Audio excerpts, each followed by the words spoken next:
Welcome to Voices of the Community, which explores critical issues facing Northern California communities. We introduce you to the voices of community thought leaders and change makers who are working on solutions that face our fellow individual community members, neighborhoods, cities, and our region. This is George Koster, your host. This episode is part of our series exploring COVID-19's impact on nonprofits and small businesses in the San Francisco Bay Area. Back in April of 2020, when we decided to create this ongoing series on COVID-19's impact, first on nonprofits and then on small businesses in the San Francisco Bay Area, we, like you, had no idea how long the pandemic would go on and what the health and economic impact would be in our community.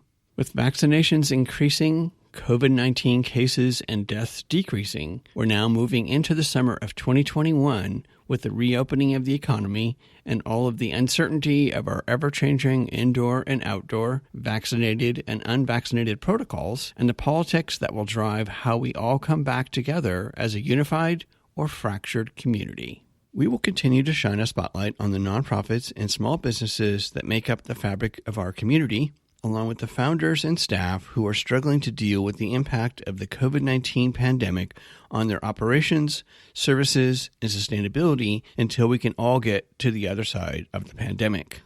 Along the way, we will also share with you all the amazing solutions that our nonprofits, small businesses, foundations, and government leaders are working on to help us all get to the other side of the pandemic and come together to rebuild our communities with more economic, social, and environmental equality. And when the private equity money comes in, that's when, unfortunately, you see the human equity and the cultural equity and the racial equity tends to disappear. Suddenly, it's equitable only for the people that have brought the billions of dollars to play. And unfortunately, we have incredibly grave global scale societal issues to resolve. And those are only resolvable if it's actually being equitable for everyone, whether you're Black, brown, Asian, white, private equity baron, or a carpenter. Like, you've got to be able to be getting by and not be displaced. With the health and financial impacts of the COVID-19 pandemic and a low inventory of housing, especially live, work, and warehouse space, the focus of this week's episode is on housing for our artist community members. Our featured voices are the Executive Consultant for Vital Arts, Kathryn Reasoner, and Executive Director of the Northern California Land Trust, Ian Winters, who share about their work with our artists community to develop solutions to deal with the pandemic's ongoing impact on their housing. I'm joined remotely by Executive Consultant Kathryn Reasoner of Vital Arts and the Executive Director of the Northern California Community Land Trust, Ian Winters. Thanks for being here, Kathryn and Ian. It's a pleasure. Thanks, George. So I'd like to begin by having each of you provide a little background on each of your organizations. So Kathryn, why don't we start with Vital Arts, and then we'll move over to the Northern California Community Land Trust. Thank you. Vital Arts was founded out of the tragedy of the Ghost Ship Fire. Edward Brown lost his son Jonathan the night of the fire, and with two of his good friends, Beth Jay and Tom Dolan, founded Vital Arts to honor the memory of those lost in the fire by ensuring access to safe, affordable spaces for artists to live, work, and perform. We act as an advocate, facilitator, and catalyst for solutions and seeking systemic change in the way artists housing, and work and performance space are dealt with in the Bay Area. And we work very flexibly in collaboration with others, but we are a constant presence and have been for several years. And Kathryn, one of your main programs is the Opportunity Loan Fund. Yeah, we work in three areas. All are sort of based on stemming displacement of artists. The first one was we spent a lot of time looking at the needs of existing live workspaces and analyzing what the barriers were. And one of the things we found, of course, access to capital is often an issue, but we found that with existing live workspaces, particularly in Oakland, where we estimate there's about 200 that are under the radar, access to sometimes even modest amounts of capital to get an engineering study done or to help with soft cost pre-construction to address code issues can doom or really threaten an entire, ecosystem of artists living and working in the space. So the Opportunity Loan Fund is a small, sort of modest revolving fund that provides capital for particular projects to take advantage of specific opportunities that might allow them to leverage greater sustainability. We also, at this moment, working on 3 or 4 different projects. We've been working a lot on code and zoning issues that are in the way and addressing advocacy with public officials, like, for example, in the city of Berkeley, which just passed a lot of funding for affordable housing. Artists were not included in the housing guidelines or even in the language that would have permitted that. So getting artists written in as a priority endangered group, along with teachers and firefighters, as we did in the city of Berkeley, but also getting codes and zoning to address non-traditional housing, such as live work, can have real big dividends. And we've gotten one development now will include 3 artist units in new construction in an affordable housing development in Berkeley as a result of some of that early advocacy. So we're working at both ends, trying to preserve and trying to get new housing developed.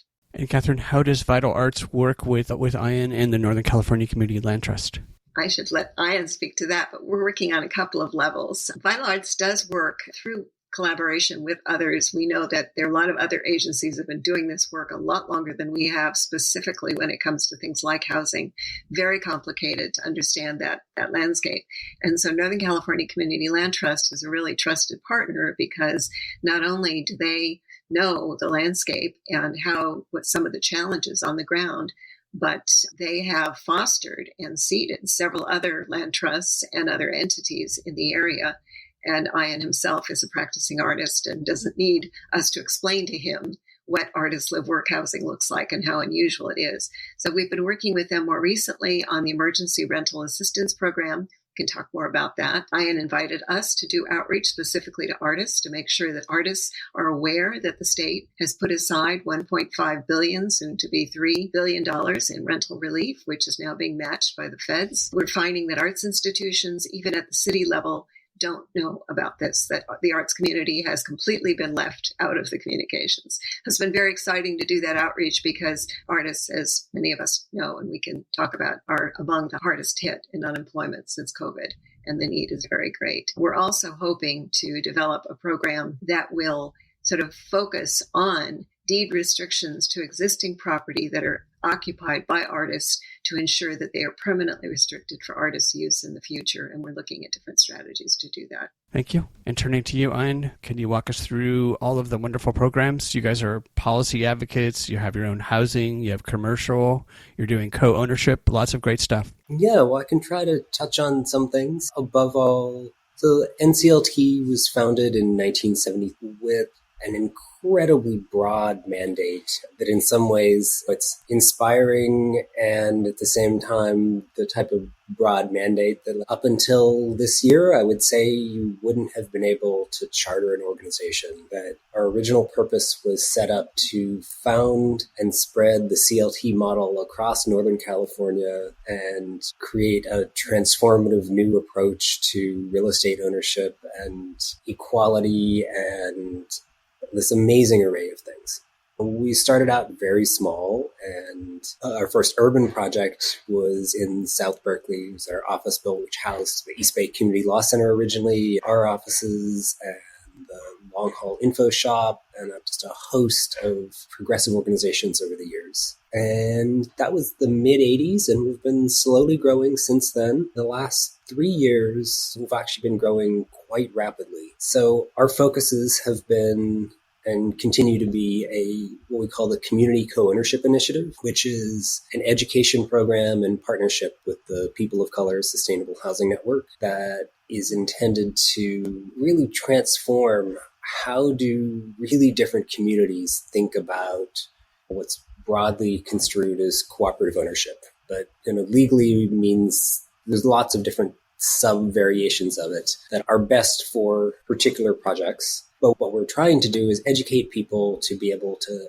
help themselves and think about how do you come together with your immediate community to take control of your housing, take control of your workspace, and make that permanently affordable so that you both have ownership control and you're not setting something up where it works great for you, but if whenever you decide to leave for whatever reason, whether it's 10 years from now or 100 years from now, you're not making it impossible for anyone else to do what you did. So that's an education program, training program, and outreach program that we're really excited about. Then there's our straightforward housing development and acquisition and rehab projects, where another key thing that we all face is displacement. The racial makeup of the Bay Area's communities has been changing, and not for the better. Like, a huge percentage of our Black and Brown community in Berkeley and Oakland has been displaced in the last decade and is happening at an escalating rate.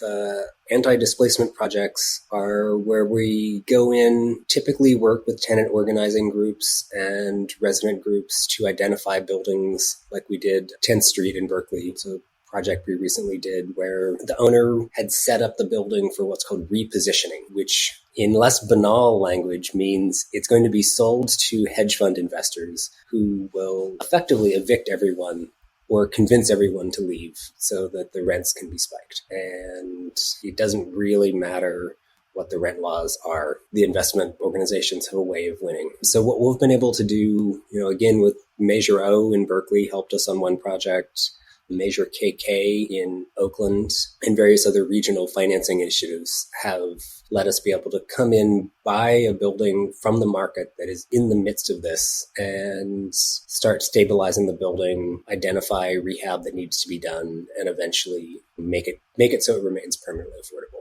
So following up on that, how has COVID-19 impacted the Northern California Land Trust's activities to try to secure housing? It's made it all incredibly complicated. A lot of our work is actually not necessarily best suited to do remotely. It involves real buildings, real people, and often in communities that don't have wonderful internet access. So it's been a tough year. And it's also been a tough year for a lot of our projects, which largely have a great deal of autonomy. So when a building is completed, typically the residents own the improvements. Not always, but in many cases, and manage the sort of day-to-day things. And a lot of projects have had a really hard time where they've seen 30, 40, 50% of their residents suddenly completely unemployed at the same time as have buildings that are not huge buildings and everyone is cooped up there 24/7 for months. And that gets hard. Our dispute resolution and mediation folks have been busy this year. It's also led into the work that we're doing with Kathryn and a bunch of other CLTs in the Bay Area, and the Berkeley Tenants Union really drove being part of the Emergency Rental Assistance Program. When the state put out that call, was knowing how really hard hit so many of our residents were. Our goal initially was just to make sure that our residents got help. And then you start getting into it and go, wow, okay, our residents are really hard hit, but that's dwarfed by the need across the state. It's really, a lot of people don't have all the paperwork to hand that the state and the local applications ask for, and really need a helping hand to kind of make sure things happen. And just the encouragement to go, yes, like there is help there. It's real help. It's not, there's a lot of distrust of government agencies still. A lot of people are like, is that really intended to help me? Or is this something like, what's the secret story behind it? Where's the bad lining to it? And it's been satisfying to see our team be able to help a lot of people. Last week, we passed the 600th in-person and or one-on-one sort of direct assistance in the last 6 weeks. So that's 600 households there. That's great. So I'm going to turn to my next question and start with you, Kathryn. What are you seeing as some of the biggest issues facing artists in housing and in workspace? Well, of course, the issue always for artists in finding housing or any other kind of space is affordability in the Bay Area. That's been an issue for quite some time. But I began working on this issue back a long time ago in the city of San Francisco when we were doing the first cultural element in a city master plan. And one of the things that we realize is live work in particular. A lot of artists, it's not enough to have a conventional housing unit. They need that workspace, and to have non-traditional space where you can do welding or you can make loud noise with your saxophone at night or whatever is a particular type of space that artists need that often is in short supply. So the biggest issue that we've seen is affordability, but then zoning and codes as they're currently written and have been for some time can really create a big barrier, because a lot of the housing that artists need is non-conforming with existing codes, particularly residential code. In San Francisco, we succeeded in redoing and doing the first interpretation of the Uniform Building Code to create a live-work code that was predominantly commercial in nature, predominantly work, and a certain percentage of live.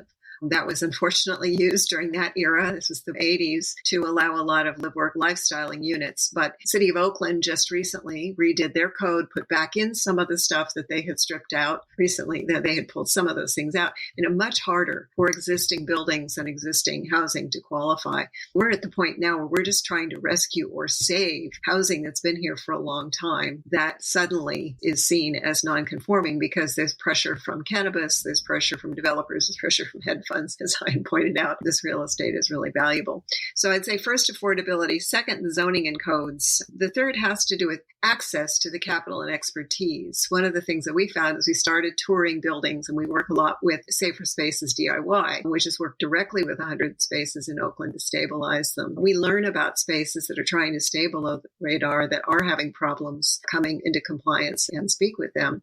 And as I was saying, some of the populations that we work with the rental assistance program don't trust the government and don't know how to prepare an application. Multiply that for artists that don't trust the government, have not had good experiences with inspectors, and also don't have the expertise sometimes to access the capital or access the professional assistance they would need to bringing a building to code. So it all comes down to access, which I think is true about a lot of marginalized populations in our society. With some of these live work buildings, it can get a little bit more complicated because the type of housing that they're in is so non-traditional that there's a whole lot of merry-go-round that they get on trying to just get it, basically. But I think that's what I see as one of the biggest systemic issues, is that we've got to address the capital. We've also got to address the codes. And then now building anything new is prohibitively expensive. So adaptive reuse becomes the solution. It has been for many cities. And here's where COVID has actually given us a gift, is that things are getting marginally more affordable and accessible in this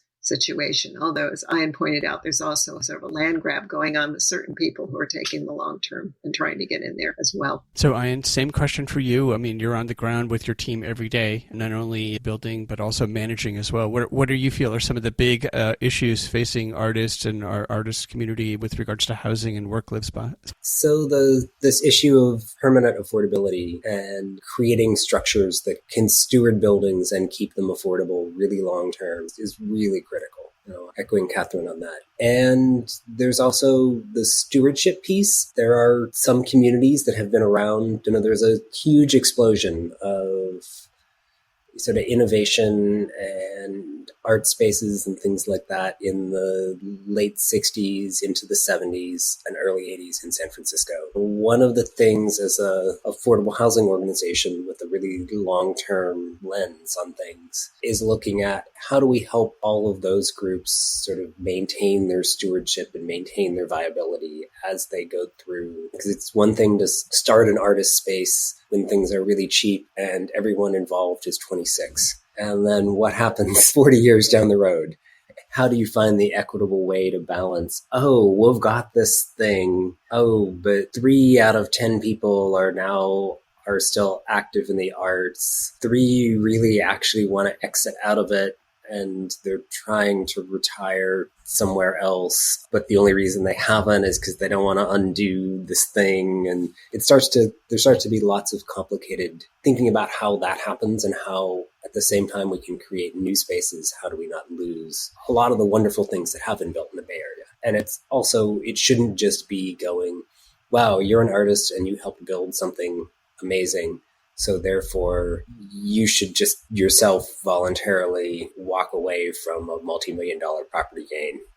A lot of people do, but we've seen a lot of people wrestle with tough choices. I think there's also a big overlap for us in our work of helping build. So live workspaces are not necessarily just for what you would think of as the fine arts, but it crosses over a huge amount to working class artisan craftsperson, sort of small business kind of endeavors. So a lot of those spaces are also the kind of spaces that are perfect for, you're starting your small carpentry company, or you have a wood shop, or it used to be like the classic thing would be you have your little small business and you live upstairs from it. And how do we make those spaces where people can have affordable workspace that lets them develop a small business that can support their family and themselves in a reasonable amount of dignity, even if we are not living in a Tocquevillian paradise that never quite was. And many of those issues overlap a great deal with the arts community.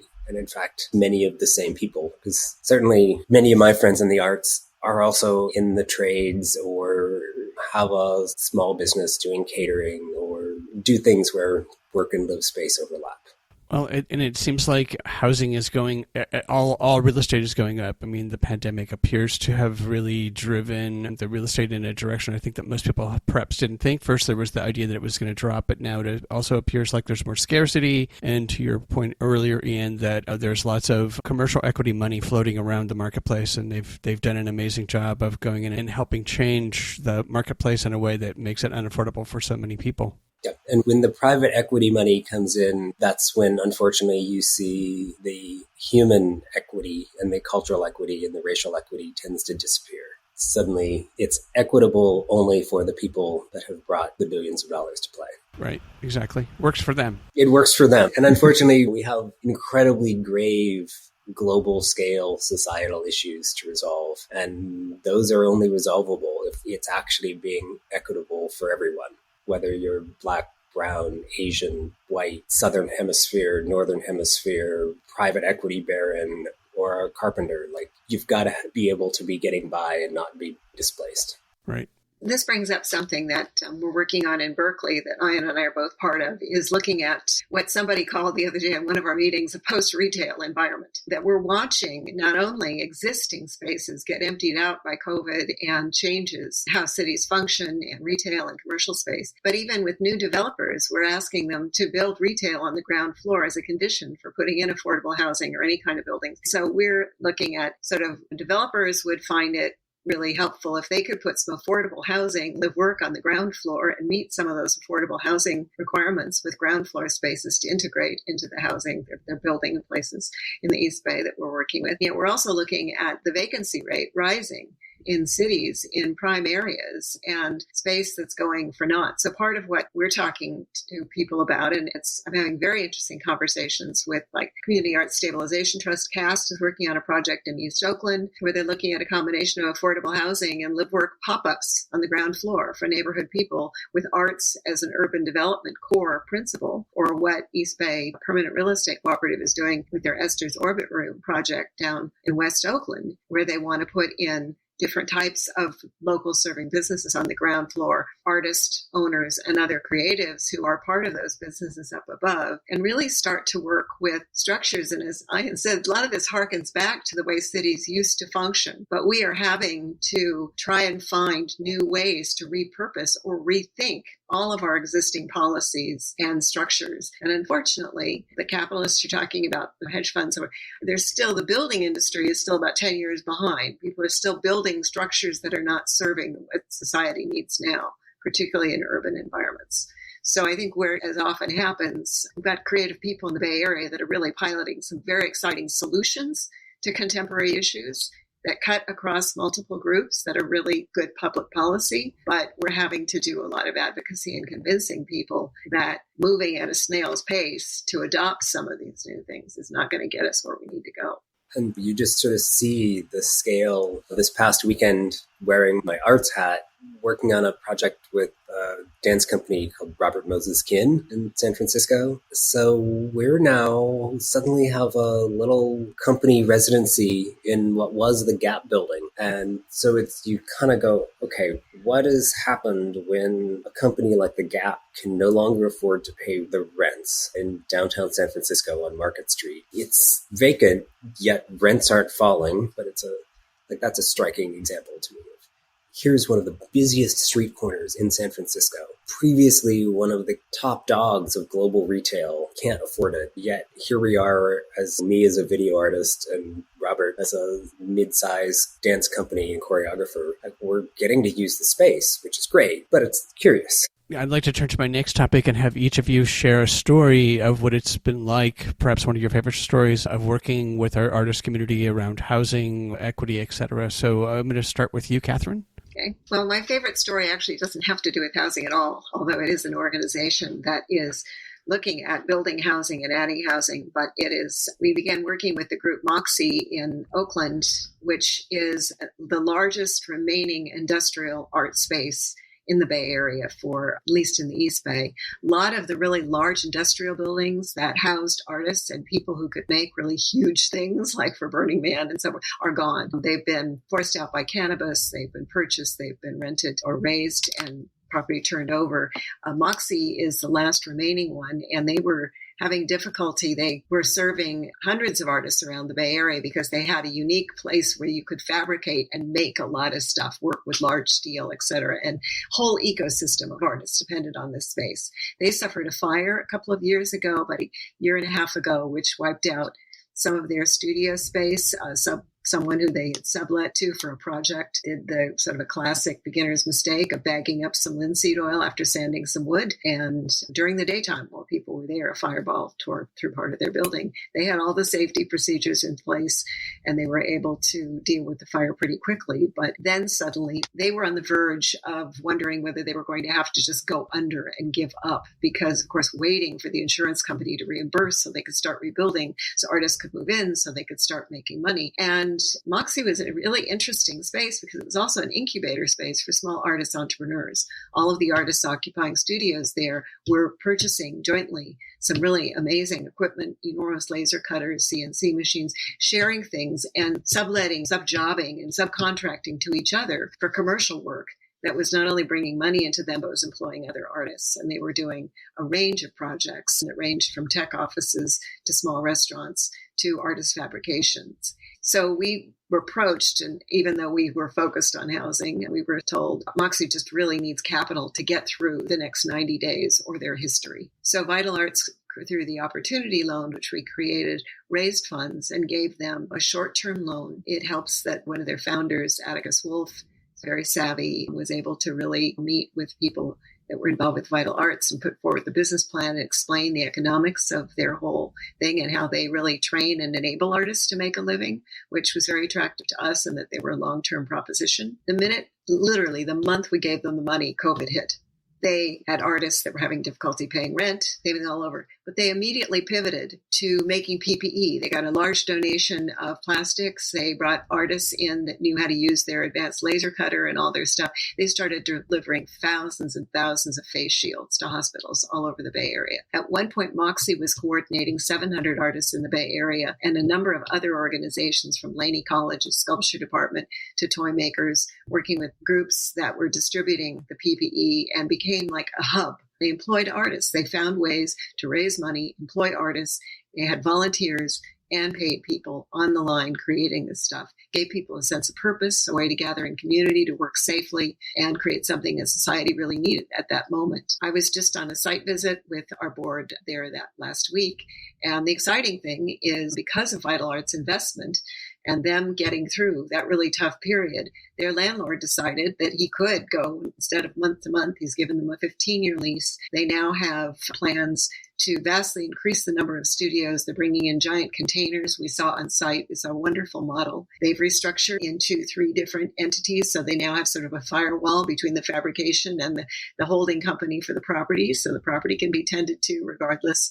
And they are looking at a much more sustainable, much more healthy long-term existence where they can not just survive, but thrive. And they've been very clear in saying to us, if it wasn't for that cash when we needed it, we wouldn't still be here. And it's been very rewarding to work with them. For me personally, to be able to stay in touch and see just the amazing, enormous amount of energy, community goodwill, and creativity that they put together, not only in taking care of the artists that were connected to their space, but taking care of the community around them. And they're still doing that type of thing, and they will go on. They are now talking and working in collaboration. It's premature to announce anything, but with other entities in the Bay Area, about creating a housing complex that would be complementary in the same neighborhood and extending their incubator model, because they are one of the few artist collectives I know that's been able to operate in providing artists with employment and with basically mentoring and training artists in small business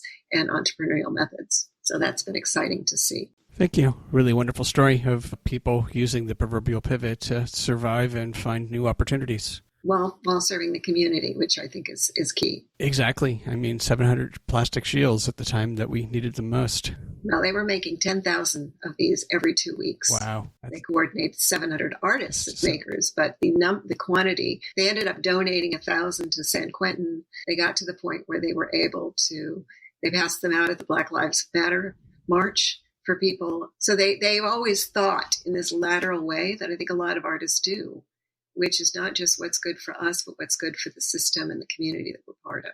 Nice message. And Ian, how about yourself? Favorite story? Well, I mean, this is, I would say, closely related to specifically artist housing, but my just favorite story of like the last 8 weeks or so has been, we helped, and one of the ways of like, how do artists and communities, how do you acquire property and how do you preserve what's there and sort of counter the forces that are driving homelessness for artists and everyone else. And there's a case, it's now 12 weeks ago. We've been really involved in helping create a law last year that Nancy Skinner championed called SB 1079 that allows anyone who's a renter or a tenant in a building that's up to 4 units, if that building goes into foreclosure and is going to be auctioned off, normally you're just out of luck. And this law lets you, as a tenant, when the foreclosure comes, you're allowed to match whatever bid there is, whether it's the banks or some outside investor, and keep control of your housing. The catch is you have 45 days to come up with the cash. And if you're renting somewhere, you might not always have $600,000 or $700,000 in cash lying around on short notice. But that said, it's a pretty significant tool, and we piloted this actually with a ton of people from the Berkeley arts community. There's a Berkeley Unified teacher named Jocelyn Foreman who's living in a house in Pinole, and it went into foreclosure with a bunch of her colleagues, and the families that she helps in the school district all came together through the Berkeley Public Schools Fund and started raising money to help her make a bid on this house. And then they brought us in. And I mean, interestingly, it's sort of tied to the arts because many of the people involved that made it happen are the arts faculty for Berkeley Unified. There's so many overlaps. And it was an amazing story where in 2 weeks, we all collectively raised almost $700,000 to get her home and prevent someone who has helped as a community resource officer, has helped thousands of families from losing her own home. And it's a pretty inspiring story. There's now hopefully soon to be funding so that this can happen, not just in this one magical instance where there's this tremendous community, but with state funding and other kinds of funding so that there are lots of buildings that artists work in. So Kathryn sort of alluded to the work we've been doing in Berkeley collectively, looking at all the retail vacancies. There's a huge number of buildings in San Pablo University that the retail space is vacant. While the building might not get foreclosed on because the underlying land is so valuable that it can be sold to be torn down and developed, there's a need for a tool to be able to bring those buildings back into use. And SB 1079 and some of the related funding, it's not just sort of Jocelyn's house and her corner of people, but like, how can this story be a catalyst for actually every little neighborhood has the same kind of thing where we should be able to bring that housing and workspace back into community control. And it is possible. Like, that's the exciting thing is once you do it once, even though it's hard, you've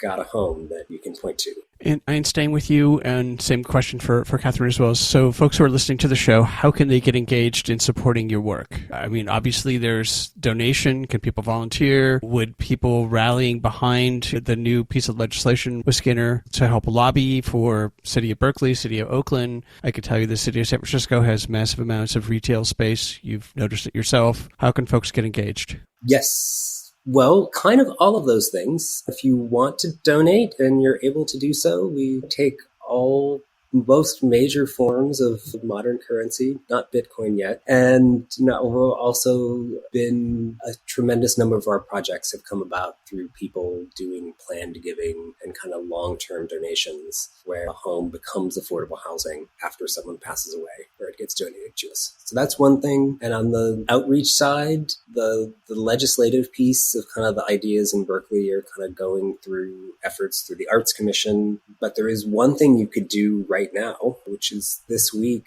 Senator Skinner is advocating for funding for SB 1079. And on the California Community Land Trust Network site, cacltnetwork.org, there's an SB 1079 letter that you can sign and send to the governor, and also sends a copy to Senator Skinner to let her know that you're in support of her efforts. That would help CLTs and housing all across California.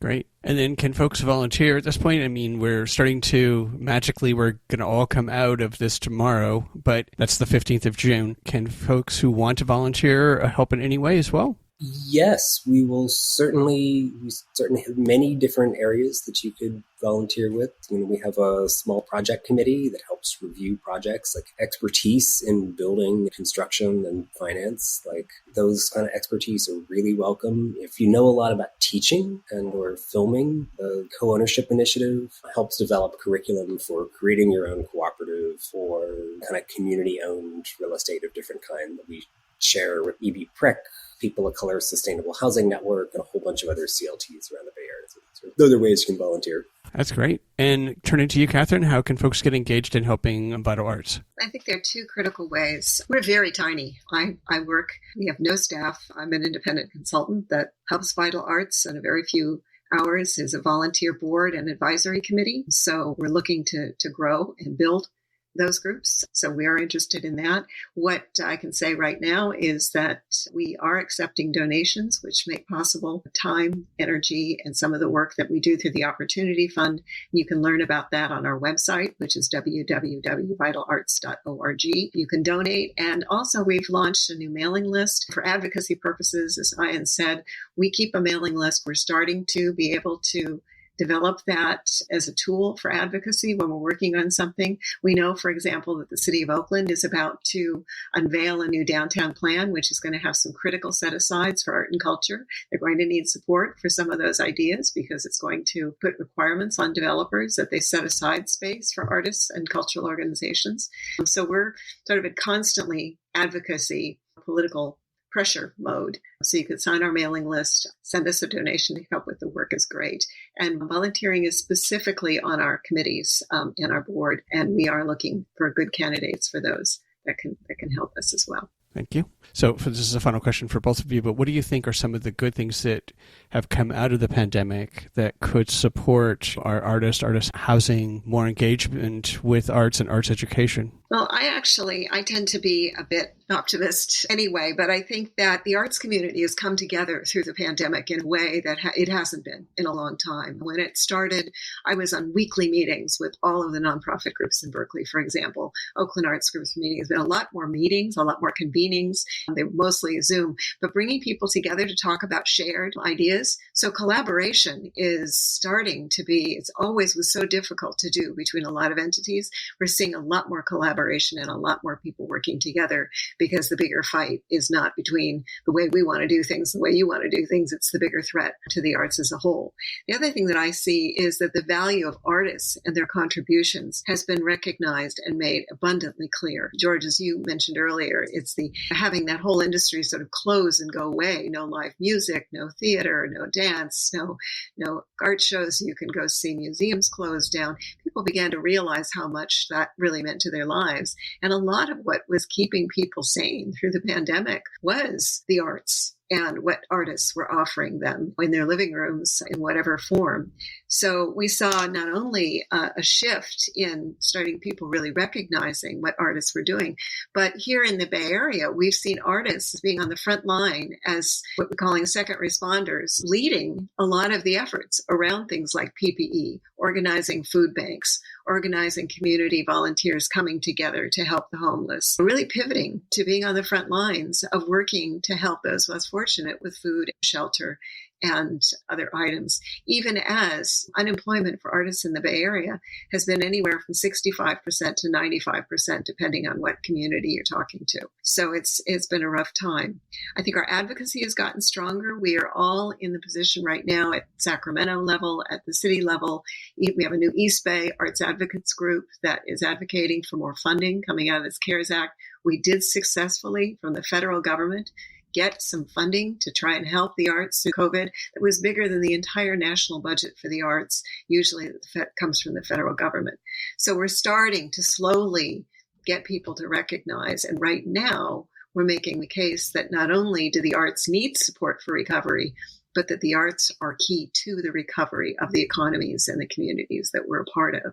That when we can open the doors of these arts organizations and put artists back to work, it's putting a lot of money in a lot of other people's pockets as well. So I think we're feeling somewhat optimistic. We've got at the state level a pilot proposal for a WPA-like program, and we're really starting to have more serious conversations happening with public officials all over in a way that I haven't seen in a long, long time.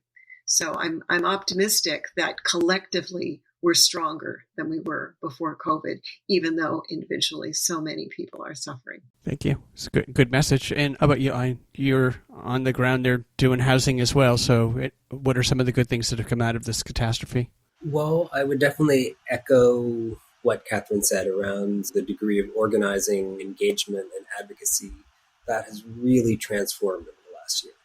And that's both on the side of housing and on the side of sustainability, climate justice, and more specifically in the arts. Wearing any of those hats, I've seen the scale of impact the arts is like it's impossible to overstate. I mean, wearing my artist and designer hat, I saw 27 shows canceled last April, and I had to lay off everybody that worked on projects and shows with me. And there's been a tremendous loss of young artists and sort of culture makers that is really concerning. Sort of how do we make sure that there is not a lost generation of culture? At the same time, what's really inspiring is that there has been so much of coming together of people who were all usually competing for the same little tiny puddle of money and like, oh, well, if you get that show, then that means I didn't get it. This is the moment when we need to actually transform our culture. And that is something that the arts and culture community does. That's like, how do we articulate a new vision for a world that is equitable and is sustainable and that everybody has access to on an equal footing? And we're in a moment where I feel very bit of cautious optimism that might be possible, even though I'm on some level in a trade that does not breed optimism. So at the same time, you have to have this vision of, okay, what does it look like? There's this moment where the arts are not simply an instrumental thing, and it's not sort of an instrumentality to deliver a particular message, but it's actually about transforming how we think and observing what is. And what is actually not that pretty. And you need to see a thing before you can repair and rebuild a thing. So that's my hope. And my sense is also that everyone that I've talked to beyond the arts, in the housing world, broader world, is everybody sees it. And that's actually been the benefit of the pandemic, is going, oh my God, this wasn't actually great before. You know, maybe the good old days weren't quite so good, or they were very good for a very small number of people. And second best, maybe third best. So where do we go from here? And let's just kind of get on with it, really. If I can underscore what I realized I'd like to underscore, I take for granted, but as we're talking about rebuilding and building back, we're talking about building back better. And because things were so drastically altered, we do have an opportunity in the arts to create much more equitable and differently operating sector and institutions and relationships between artists and publics. So it is scary in some ways because there's so much that was laid waste, but it's actually a moment of enormous possibility. And it's been very exciting to see new leadership coming to the fore during this period. Thank you, Kathryn Reasoner, for sharing both Vital Arts and the Northern California Community Land Trust's work today. We'll make sure that listeners have your contact information, website, social media, so they can follow both Vital Arts and the Northern California Community Land Trust's work to support artists, families, especially during the COVID-19, which is still going on, and get engaged and support your mission in providing housing and support. So please, both of you, stay safe and healthy out there as we continue to work our way through this very strange new normal. That's it for this episode of Voices of the Community. You've been listening to the voices of the Executive Consultant for Vital Arts, Kathryn Reasoner, and the Executive Director of the Northern California Land Trust, Ian Winters. To find out more about Vital Arts and to participate in the Opportunity Loan Fund, go to vitalarts.org. To find out more about the Northern California Land Trust's affordable housing, community facilities, current housing opportunities, the Community Co-Ownership Initiative, and SB 91 Housing Assistance Senate Bill, please go to nclt.org. To hear other voices working with our artist community on a local level, please listen to our interview with Justin and Kareem at Project Artivism in episode 49, and our 1-hour special interview with Joaquin on the San Francisco Office of Economic and Workforce Development's work to support our arts economy in episode 57. On a state level, we hear from Julie of Californians for the Arts in episode 66 about their efforts to secure both funding and political will to help our arts community. Please tune in to KSFP 102.5 FM on July 1st at 8:30 a.m. to listen to next week's show to hear from Miracle Messages about their Miracle Money pilot program to help bring stability to our unhoused community through direct cash transfers and its impact. We hope that you enjoyed the insights, points of view, and personal stories from the voices of changemakers and their nonprofits and small businesses featured in this series.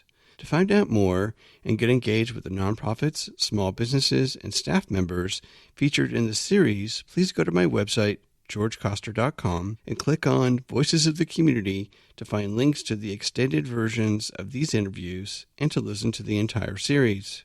After listening to these stories, we hope that you will consider making a donation and volunteering to provide a hand up to your fellow community members. I want to thank my associate producer, Eric Estrada, and Casey Nance at Citron Studios, along with the wonderful crew at the San Francisco Public Press and KSFP.